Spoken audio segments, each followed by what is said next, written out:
How was your day? Fine. How was yours? Fine. Anything new? No, nothing special. Oh, yes. Huh? There was a little something. Yes? What was it? You ready to be impressed? Oh, fire away. Well, I just had dinner with the President of France. Yes.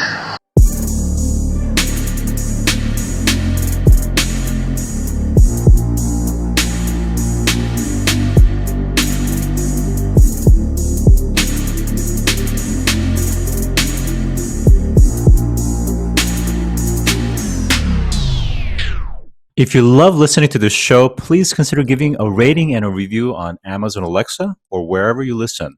We want to continue bringing you this amazing content, and part of our ability to do that means that we need a big audience. Now, it may not seem like much, but rating and reviewing the show will help more people find us, just like how you found this show. Simply on any podcast platform, search for a show, scroll down to the bottom, and push 5 stars.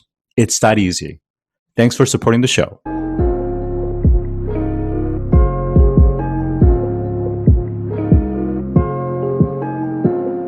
Today, I'm joined by Jack Lighton, who is the CEO of Loggerhead Marinelife Center, which is an active sea turtle hospital focused on sustainability and conservation. Jack, welcome to the show. Thank you, Scott. It's a pleasure to be here with you. All right. So prior to, I'm going to call it LMC for short, you were in a very different world in terms of the work that you were doing. You were an SVP of Global Client Services at Harris Interactive. Prior to that, you were with JD Power, creating and leading the recreational financial services practice. How did you go from that world to what you're doing at LMC as a CEO? Yeah, indeed, it was quite a leap, and it's something that I reflect back on as being, quite frankly, part of my formative years. So I've had a connection, interestingly enough, to Loggerhead Marinelife Center since I was a little guy. My parents got me involved in what was the catalyst for the center when I was about 7 years old, and we visited Florida as a family, and we had heard this story of this magical woman with the nickname of a turtle lady. And of course, being animal obsessed, we had to check it out. And so Loggerhead, my parents planted a seed in my heart and mind when I was young. And I was very, very fortunate to grow up with them as incredible fans of the ocean and of the Great Lakes. They were boaters. And I remember when Jacques Cousteau was on in our house and I was a little kid, my parents were both transfixed, and therefore I was too. So they instilled a really interesting connection from a very, very early age in me to water and to the ocean and to our lifestyle as a family on the ocean. But my leap from a private organization into a nonprofit organization was really kind of fascinating. I had the opportunity to see the world and to be a part of some incredible teams and learn a ton in my corporate career. And as I was studying how to get more involved in my community, which ultimately is Palm Beach County, Florida, I had the opportunity to get to know some of the folks that were involved at Loggerhead on the board. And they invited me to take a look at some of the work that the center was doing. And I was fascinated to look at the amount of data that the center was collecting. And of course, my former role was all about weaving together large, disparate data sets and helping brands navigate their particular ecosystem. And so I was really, quite frankly, I was dumbfounded. I thought, this is extraordinary. The quote, cute turtle place that I grew up at with my parents has the opportunity to be a force. And so my friends, knowing my interest in data and the environment and Loggerhead and my relationship with the organization, asked me to join the board, and I did. And then there was a kind of a funny conversation as I joined up about the search for CEO. And they said, you really should, you're so passionate, you've got the tools for this, you really should consider joining as CEO. And I said, that's insane. I'm, every week of the month, I'm either in New York, London, or Singapore. This is just not going to work. I have a career. It's, so I thought about it. It was actually a 23-hour flight from Florida over to Singapore. And I had recently just lost my mom, the person who introduced me to the organization. And I thought to myself, the organization has a very unique, very differentiated recipe. And there were so many things that I was getting involved with as a board member that I got so excited about that by the time I landed in Seoul, I knew that I was going to land in Singapore, meet with my CEO, and let her know that I was making quite a leap. And I'll never forget the conversation I had with her when I walked into her office. And she said, I know you set up a meeting, and I know something's up. And to this day, she remains one of my closest business mentors. I've learned more from her than anybody else in business. And she said, who are you going? What competitor are you going to? And I said, I'm not I said, it's really, it doesn't matter. And she said, no, I have to know. And I said, well, I'm going to the Turtles. And she, completely perplexed. And the conversation we had was an interesting one. She said, this is a very, very strange leap. I'm not sure I can counter this one. My mind was made up.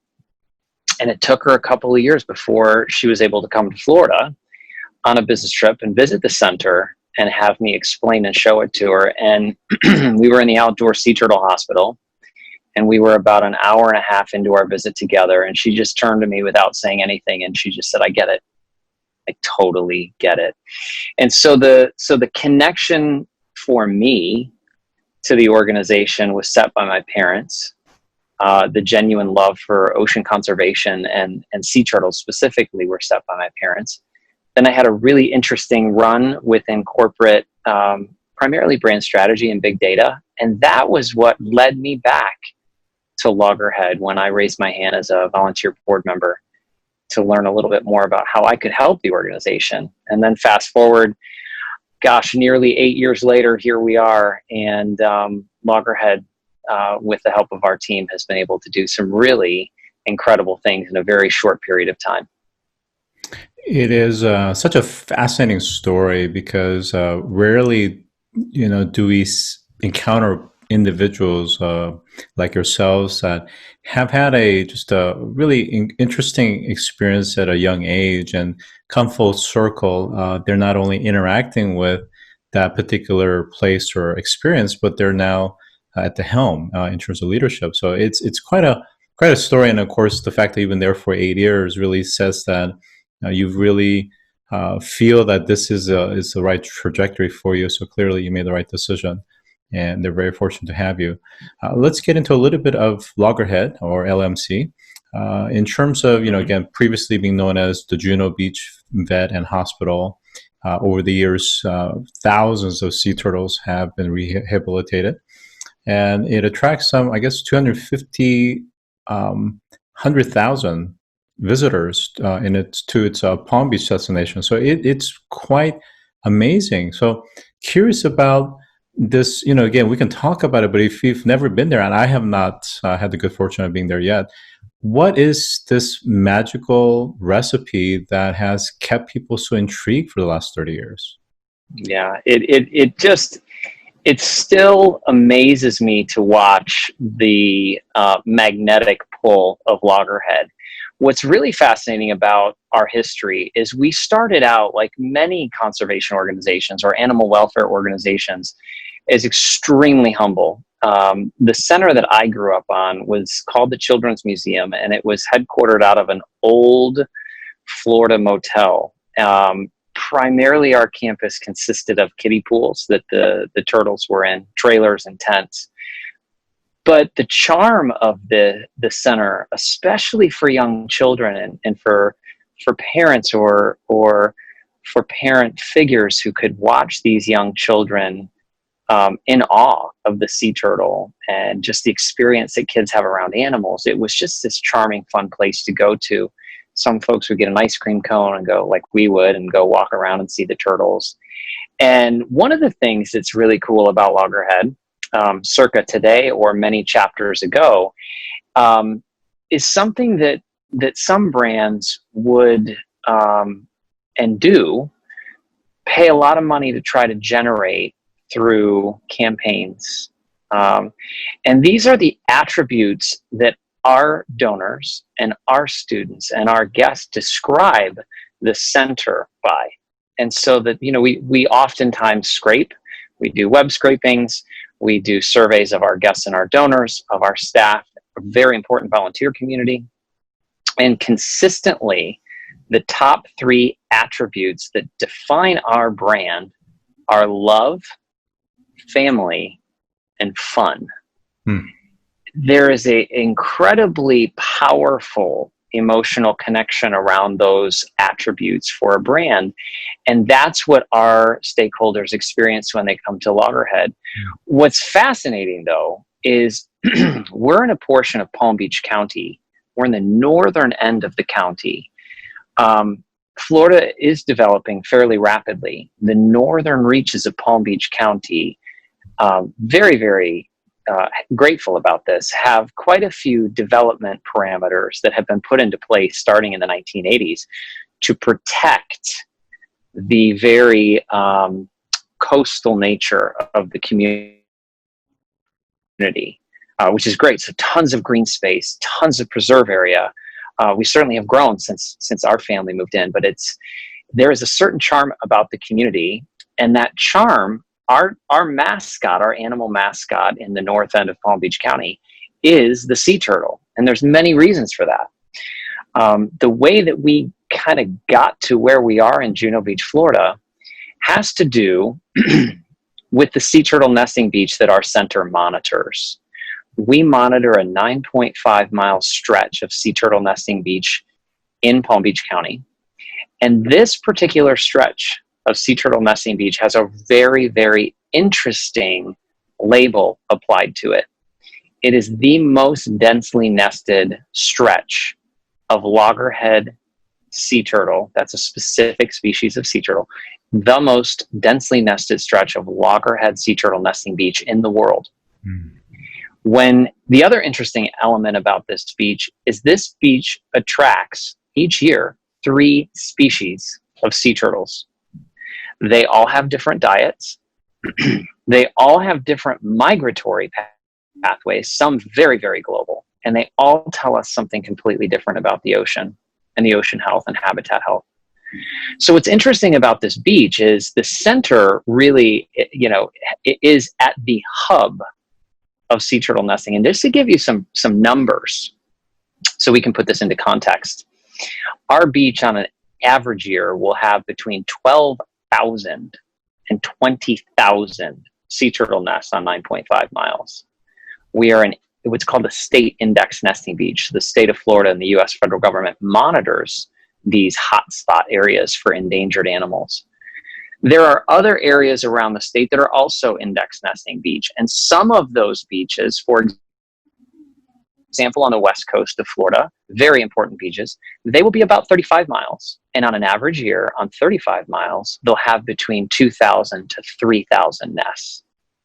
So again, we're 9.5 miles. We get about 12,000 to 20,000.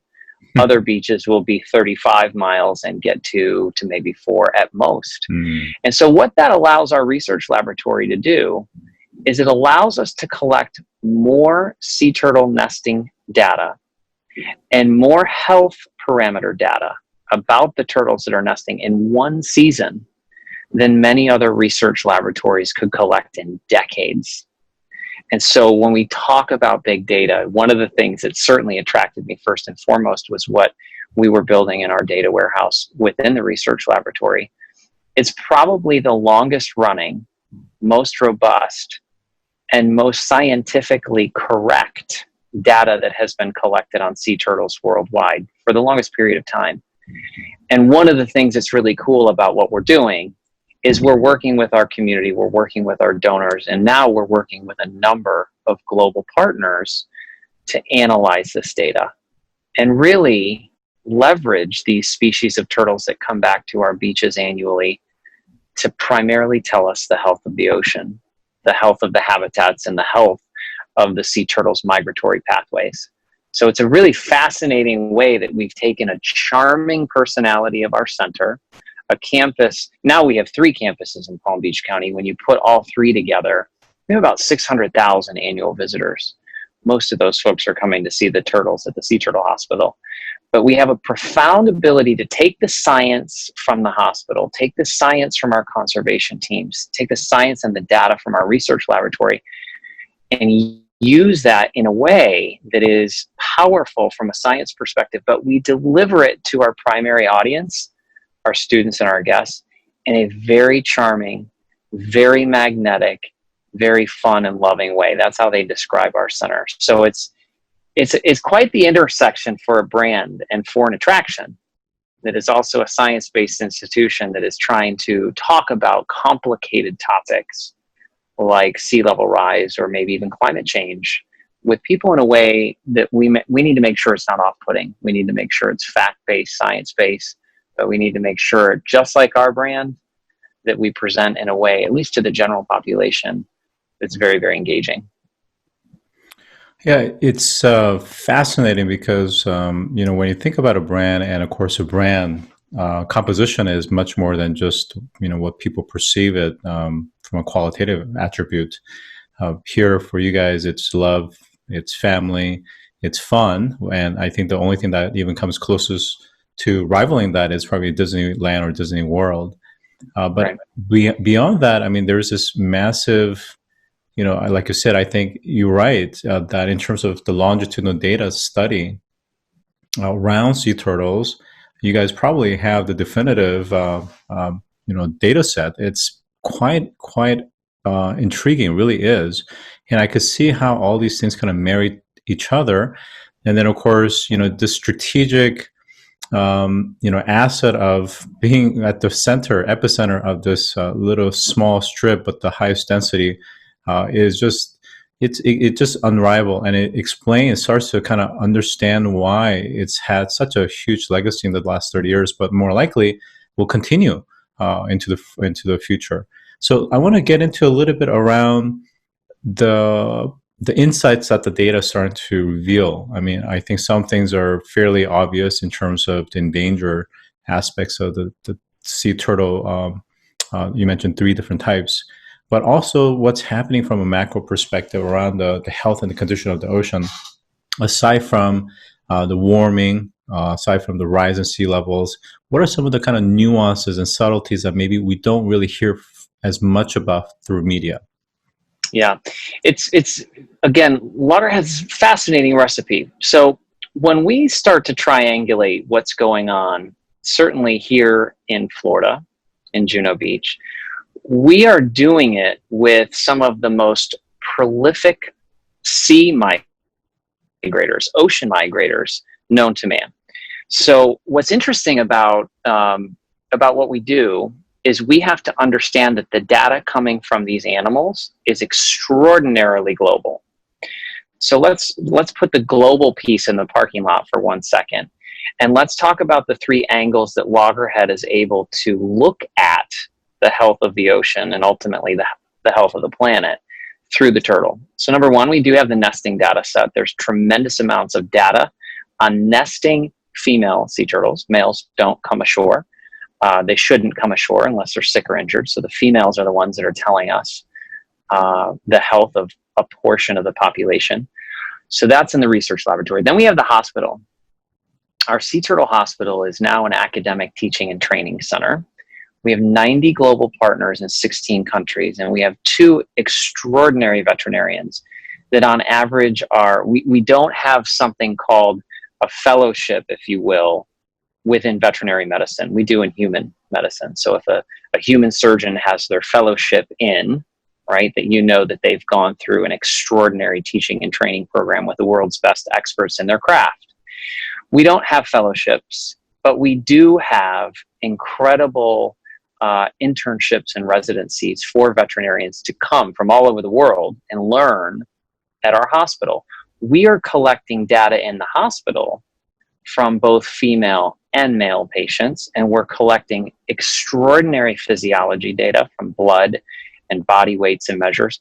we're collecting sometimes quite scary data from the digestive system of our patients. We'll talk about that in a moment. And so when we marry the data from the hospital and the research lab, we have really a 360-degree view of the animal.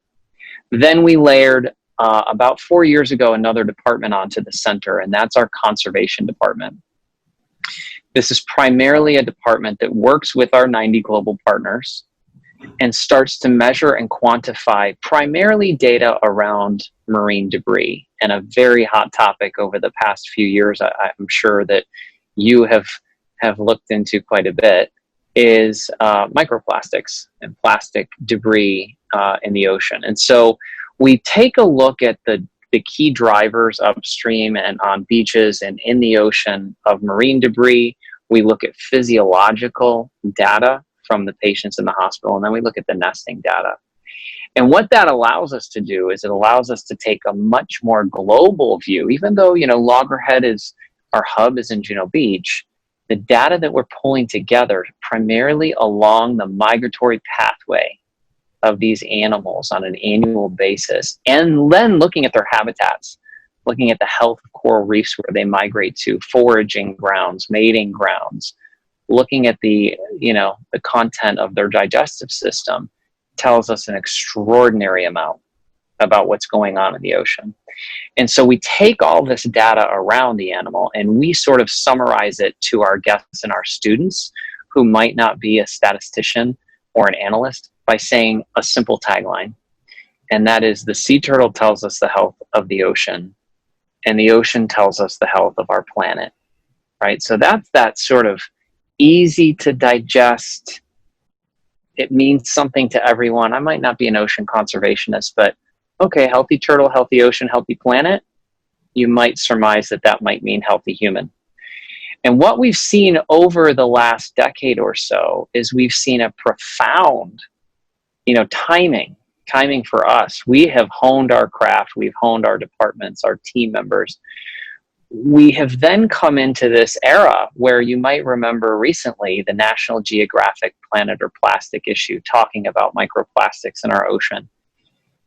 To summarize it, being in the right place in the right time with a great portfolio and a great product mix and a way for scientists to engage with us and further their work and further our work, and then for easy fact-based ways that individuals and businesses and communities can come and engage with us so that they feel that, yes, one individual or one corporation or one community group can have a profound impact on impacting the ocean and ultimately impacting the planet.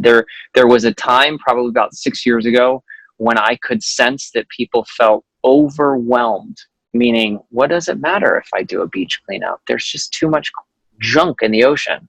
It won't matter if I stop drinking water out of single use. I felt that about 6 years ago. And then through through quite a global swell on this conversation about marine debris.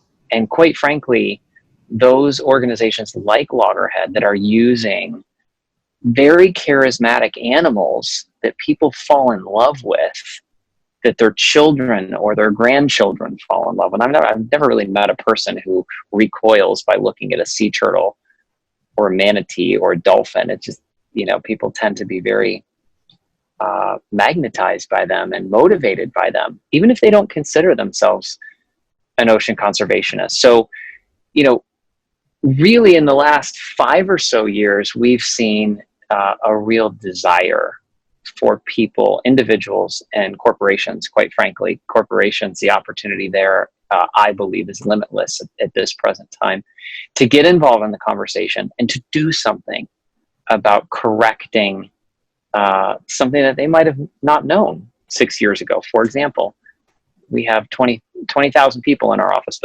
buildings.